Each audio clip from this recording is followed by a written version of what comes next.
Okay, let's talk now about some new reporting that came in overnight. I want to just go through it for you and for our audience.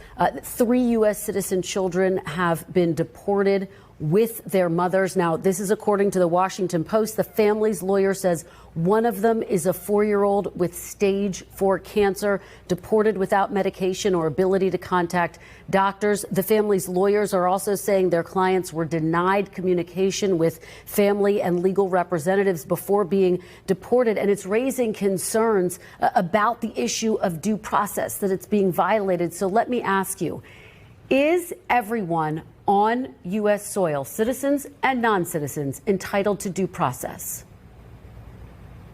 Yes, of course. But let me tell you, it looks in immigration standing, the laws are very specific. If you're in this country unlawfully, you have no right to be here and you must be removed. That's what the law says. Somehow over the last 20 years, we've completely lost this notion that somehow or completely adopted this idea that, yes, we have immigration laws, but once you come into our country illegally, it triggers all kinds of rights that can keep you here indefinitely. That's why we were being flooded at the border. And we've ended that. And that's why you see a historically low number of people, not just trying to cross our border, trying to cross the border into Panama, all the way down in the Darien Gap. I mean, it's been a huge help for those countries as well.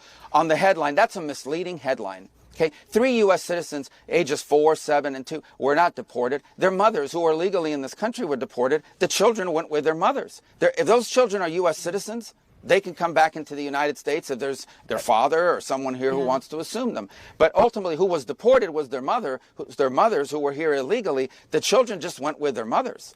But it wasn't like you guys make it sound like ICE agents kicked down the door and grabbed the 2-year-old and threw him on an airplane. That's misleading. Yeah. That's just not true. Just to be clear, because I do want to get to the overhaul at the State Department, is it the U.S. policy to deport children, even U.S. citizens, with their families, and I hear what you're saying, without due process, just to be very clear there?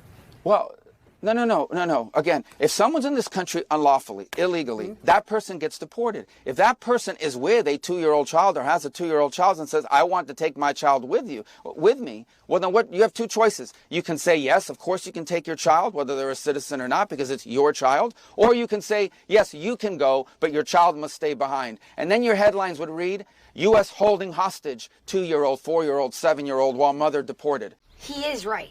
So the parents make that choice. I imagine those 3 U.S. citizen children have fathers here in the United States. Yeah. They can stay with their father. That's up to their family to decide where the children go. Children go with their parents. Parents decide where their children go. Right. The U.S. deported their mothers who were illegally in America. Okay, we are cooked. Yeah, we are absolutely cooked, chat. GG.